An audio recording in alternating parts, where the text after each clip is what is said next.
Hi hello friends, welcome to போனாஸ் kitchen and entertainment vlog. இன்றைக்கி நம்ம போனாஸ் கிச்சனில் பன்னீர் பிரியாணி எவ்வளோ டேஸ்ட்டாக சுவையாக வீட்லேயே செய்யலான்றதான் பார்க்க போகிறோம். இந்த ரைஸ் பார்த்தீங்கன்னா ஆஃப்டரும் லஞ்சுக்கு குழந்தைங்களுக்கு கொடுத்தீங்கன்னா ஒரு பருக்க கூட ரிட்டன் வராது. அவ்வளோ ஹெல்த்தியான டேஸ்ட்டான ஒரு ஃபுட்டு எப்படி செய்யலான்றதை பார்க்கலாமா? ஸ்டவ் ஆன் பண்ணி குக்கர் வச்சுக்கோங்க. குக்கர் சூடானதும் 3லேருந்து 4 டேபிள் ஸ்பூன் அளவுக்கு எண்ணெய் சேர்த்துக்கலாம். எண்ணெய் சூடானதும் 2லேருந்து 3 ஏலக்காய் சேர்த்துக்கோங்க. இது கூட 2லேருந்து 3 துண்டு அளவுக்கு பட்டை, 4 கிராம்பு, ஒரு நட்சத்திரம் இதெல்லாம் போட்டு தாளிச்சிக்கலாம். இது கூட 2 சின்ன வெங்காயம் நீட்டு வாக்கில் கட் பண்ணி அதையும் சேர்த்துக்கலாம். நான் இன்றைக்கி 1 டம்ளர் அளவுக்கு பிரியாணி அரிசி எடுத்திருக்கேன். அதனால் அதுக்கேற்ற மாதிரி நான் வெங்காயம் போட்டிருக்கேன்.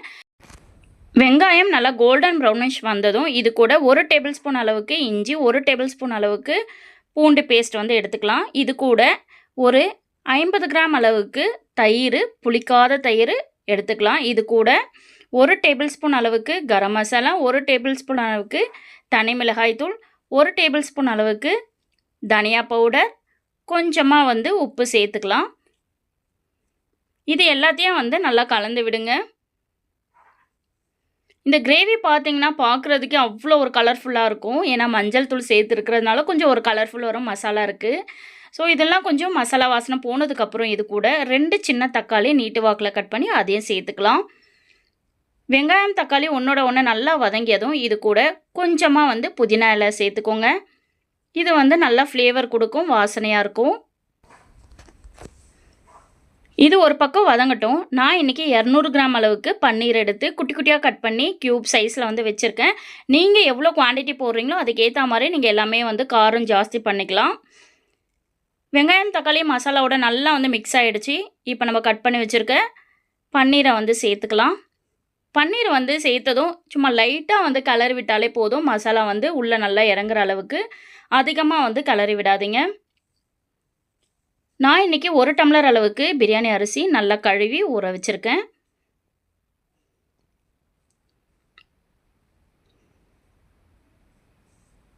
பாருங்கள், அரிசியை நல்லா கழுவிட்டு நான் வாஷ் பண்ணி எடுத்துக்கிட்டேன். அரிசி இந்த அளவுக்கு ஊறினா போதும். இப்போ மசாலா எல்லாமே ரெடியாக இருக்குது. இது கூட நம்ம ரெடி பண்ணி வச்சுருக்க அரிசி சேர்த்துக்கலாம்.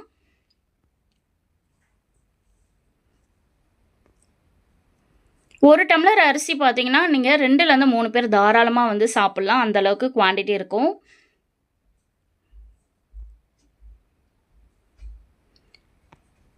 நான் 1 டம்ளர் அரிசிக்கு 1.5 டம்ளர் தண்ணி தான் சேர்த்துருக்கேன்.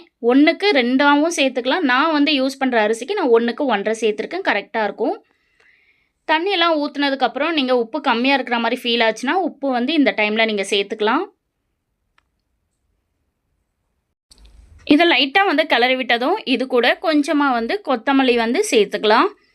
கொத்தமல்லி சேர்க்குறது நல்லா ஒரு ஃப்ளேவராகவும் இருக்கும், சாப்பிட்றதுக்கு டேஸ்ட்டும் இருக்கும். இது கூட இது ஆப்ஷனல் தான். 1 டேபிள் ஸ்பூன் அளவுக்கு நான் நெய் சேர்த்துருக்கேன். இது உங்களுக்கு விருப்பம் இருந்தால் சேர்த்துக்கோங்க, இல்லைனா ஸ்கிப் பண்ணிடலாம். இது எல்லாமே கலக்கி விட்டுட்டு ஒரே விசில் வர அளவுக்கு நம்ம குக்கரை மூடிட்டு நம்ம விசில் ஆஃப் பண்ணிக்கலாம்.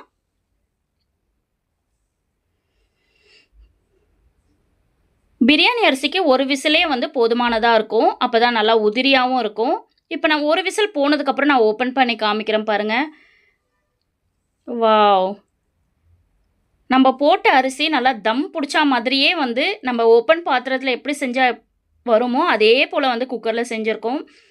எப்போவுமே குக்கரில் செய்கிற சாப்பாடு நீங்கள் லைட்டாக ஓரத்தில் தான் எடுத்து விடணும். பிரியாணி எந்த ரைஸாக இருந்தாலும் நீங்கள் ஓரத்தில் இருந்து எடுத்திங்கன்னா உடையாமல் வரும். இப்போ நம்ம ரெடி பண்ண பன்னீர் பிரியாணி ரெடி ஆகிடுச்சிங்க. அவ்வளோ டேஸ்ட்டாக சுவையாக இருந்தது. நீங்களும் வீட்டில் ட்ரை பண்ணி பாருங்கள். ட்ரை பண்ணி பார்த்துட்டு உங்களோட ஃப்ரெண்ட்ஸ் அண்ட் ஃபேமிலிக்கும் ஷேர் பண்ணி விடுங்க. இது போல் பாரம்பரியமான சமையலுக்கு நம்ம போனாஸ் கிச்சன் அண்ட் என்டர்டைன்மெண்ட் விலாக்ன்ற சேனலை சப்ஸ்கிரைப் பண்ணுங்கள். கூட இருக்கிற பெல் ஐக்கானையும் கிளிக் பண்ணுங்கள். தேங்க்ஸ் ஃபார் வாட்சிங்.